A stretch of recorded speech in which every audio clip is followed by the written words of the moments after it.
Hello. Sometimes practice gets really hard. So that's why I'm up here, because I'm a little stressed about the show, and I don't feel like a very good leader. And Bailey's giggling. She's going to be a great president. She's just a little freak because it's the first one, but she is amazing. This team is amazing. This team is amazing. I don't know about the first part, but the team is amazing. It's going to go great. Right over the weekend. I feel all the weight on the world right now. But it's gonna be okay, right? If it makes you feel any better, most of this documentary is probably going to be about you. Why? I don't know.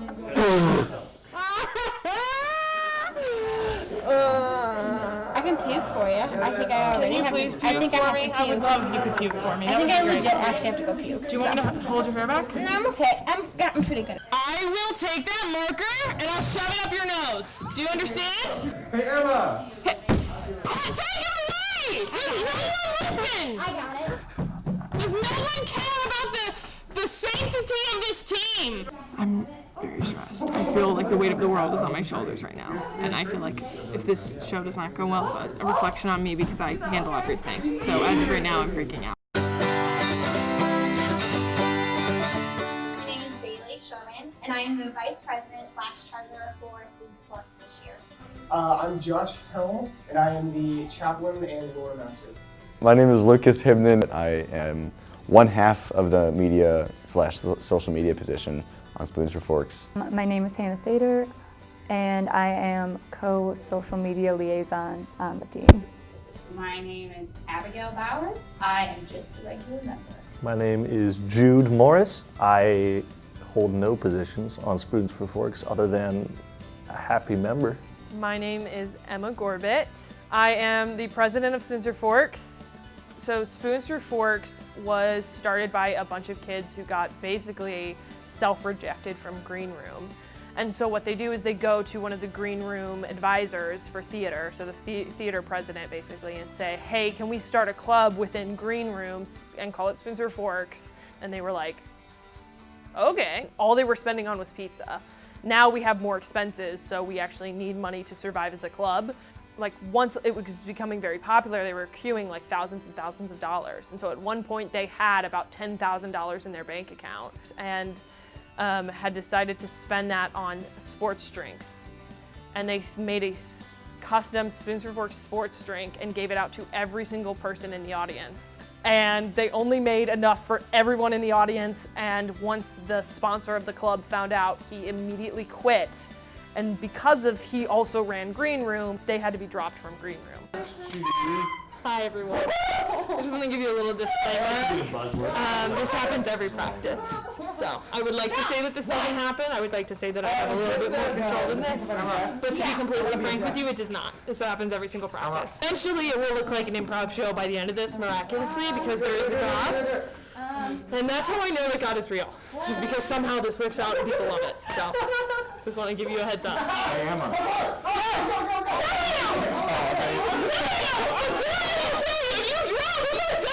With these markers that never work when they're all working. Goodness, this kid is drawing dots. That's all he draws, dots. With being president, it looks like such a cool job because you get to be like the center MC and like introduce everyone, and then you get to go and like put your name to that and say, I'm the president of all this fun. And while that is the case a lot of the time, the little things are huge. You know, if we don't get a poster out in time, that's one less day that somebody saw us. So there's so many different responsibilities you have. You know, I could go on and on and on. So there's so much more to the background that you don't see. So I don't want to say, make it sound like I'm ungrateful.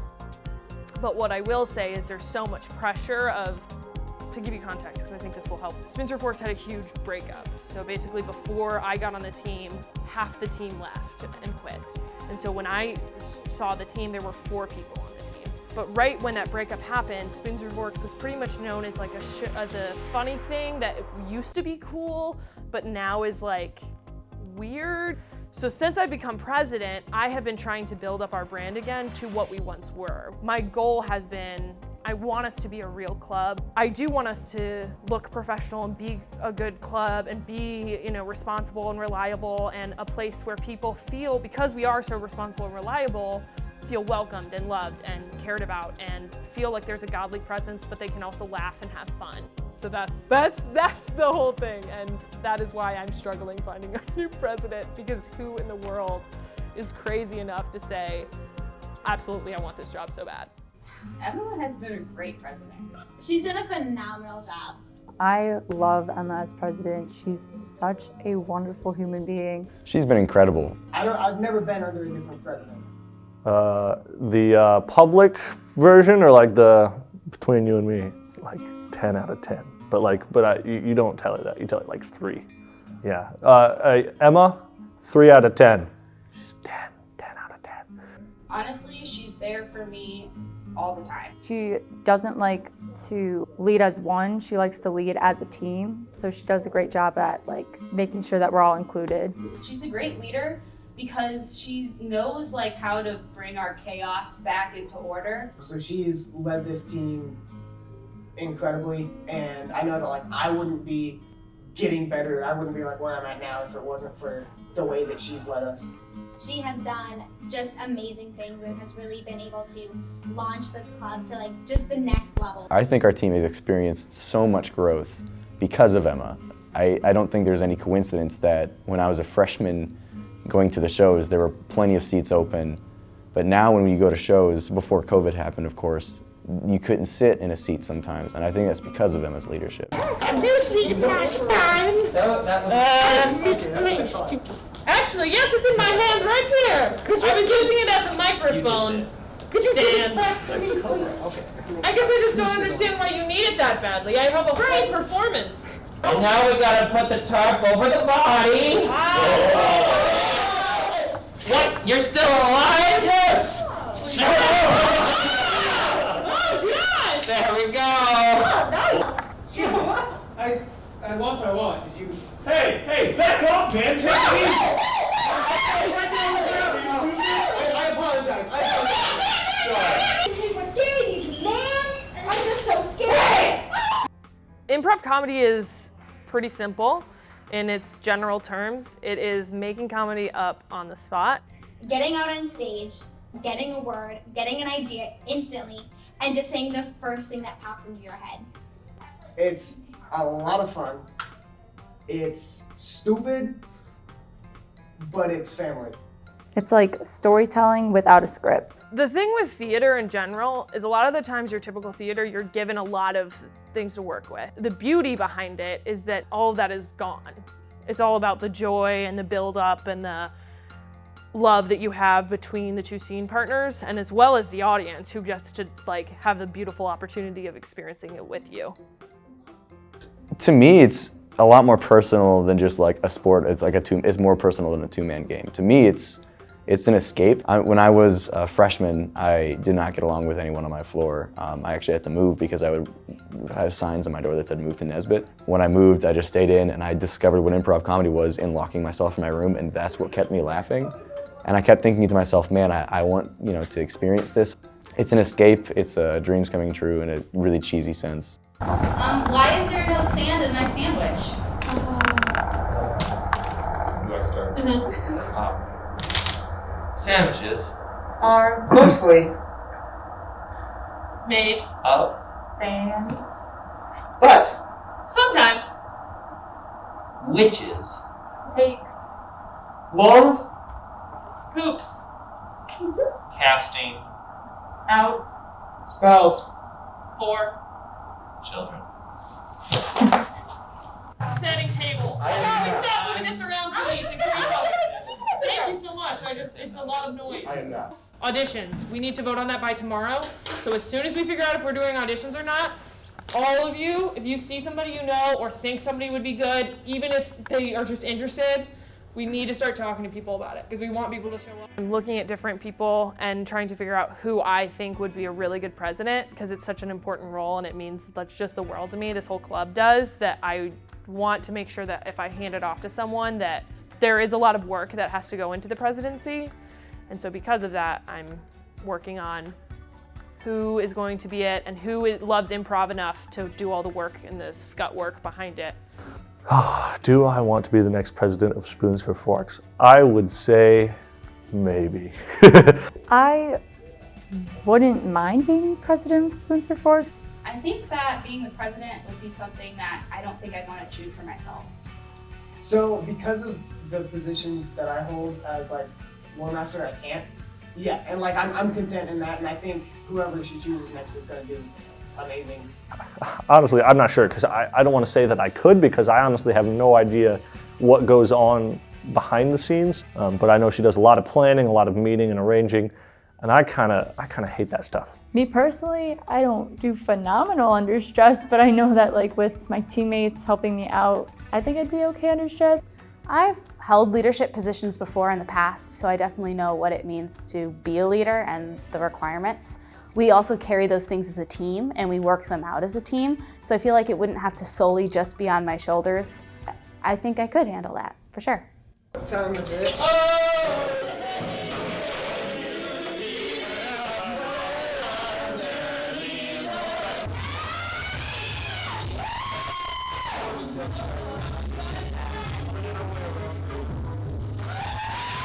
Under my breath after scene and then...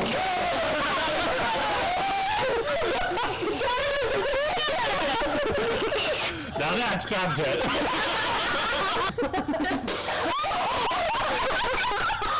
I feel like that was a lot more aggressive. My relationship with the team as a whole, I would describe, like it sounds cheesy and I hate saying it, but I'm also going to say it because it's the only way I can describe it. It's like definitely a family, which I feel like is probably what everyone else has said. I love the feeling that it's like my second family. It's definitely unique. I'd say it's a weird friendship, but weird in a good way. Dysfunctionally close, if that makes any sense. But it really is family because you have to have one another's backs. If one person doesn't have another person's back, then the whole thing's gonna go down. It sounds like we're always a married couple that's always arguing, but we're at the end of the day, we're just like, I love them, you know? I hang out with these guys all the time. I see them all around campus and we do lunches together and we hang out outside of practice, and just coming into that room, I just feel totally comfortable. It's just the absolute best knowing that like 2 days out of my week, I am almost forced to be here for an hour and a half of like just laughing and having a good time. So I love the people that are on this team.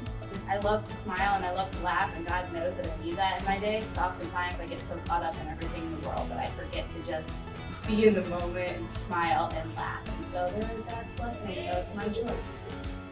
Man, I love that they can make me laugh just as much as they can make me cry. We talk about things that are deeper than just improv, which is really cool. As like chaplain, it's my job to kind of look over the spiritual development of everyone, and being able to just pray for these guys, or just ask them like what they're going through, or meet with them one-on-one.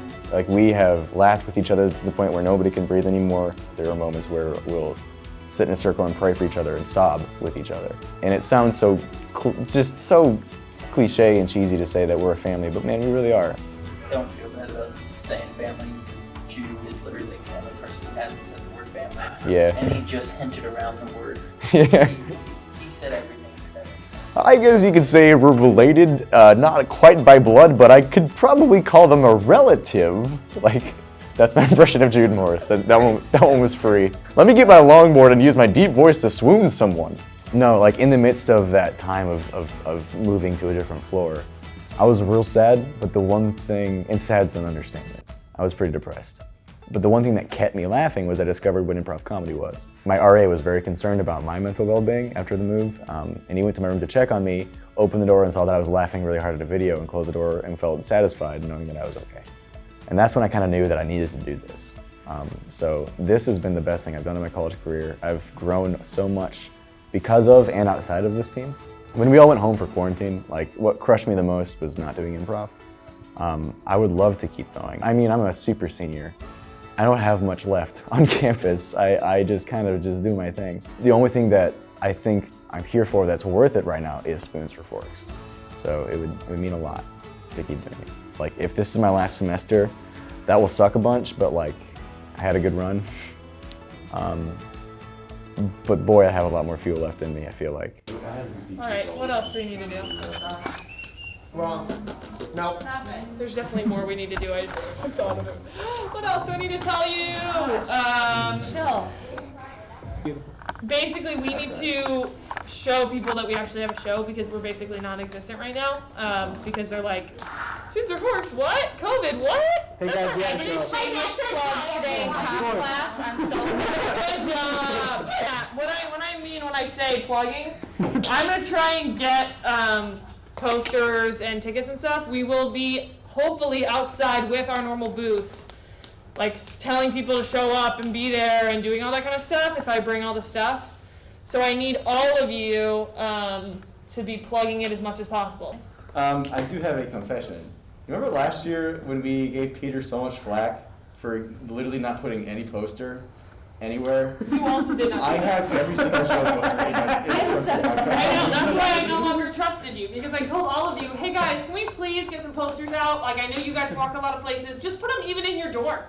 You can put them in the hallway of your dorm. I and don't then, have a dorm because you know how many posters I saw out? I saw the 2 that I put in Weber, the 2 that Bailey put in Reed, and I saw some that Hannah put. Currently where we were before COVID-19, we had 300 people show up to the alumni show.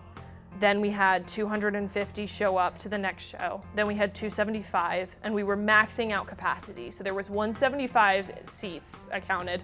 We broke fire code every single time. And then I got a complaint from our sponsor, the best complaint ever, that said, we need to find a new venue or we will get kicked out. Like, they will shut us down. And I was like, okay, we can do this. And so then March hits and boom, COVID. And so now we're at the point where we need to still establish that brand and figure out where we can go from here. I think for our first COVID performance, I am feeling relatively fine. I think that the only thing I'm concerned about is not us, it's more of just the environment that we're going to be put in. Will the mics have issues? Will people be able to hear us? Just are the logistical problems that usually we don't have to worry about and don't have to think about, are those going to keep us from doing a good show? Man, I hate change. I really do. It's gonna be different. We got so like spoiled with like the big crowd of like 300 plus people stuffing themselves into Wisner, and there's gonna be a crowd limit. So that's gonna be really hard to get used to. And we've never really done a show, well, I haven't done a show outside, which will make...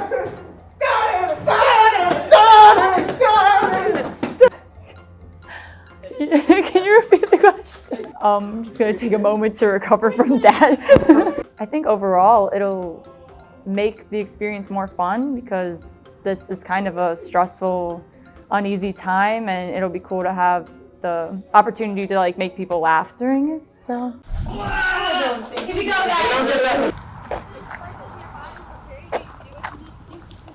We got this, guys, we got this. Wow, there are a lot of people out tonight. Good for them. To be played by Liam Neeson. Then I will begin an interpretive dance with some.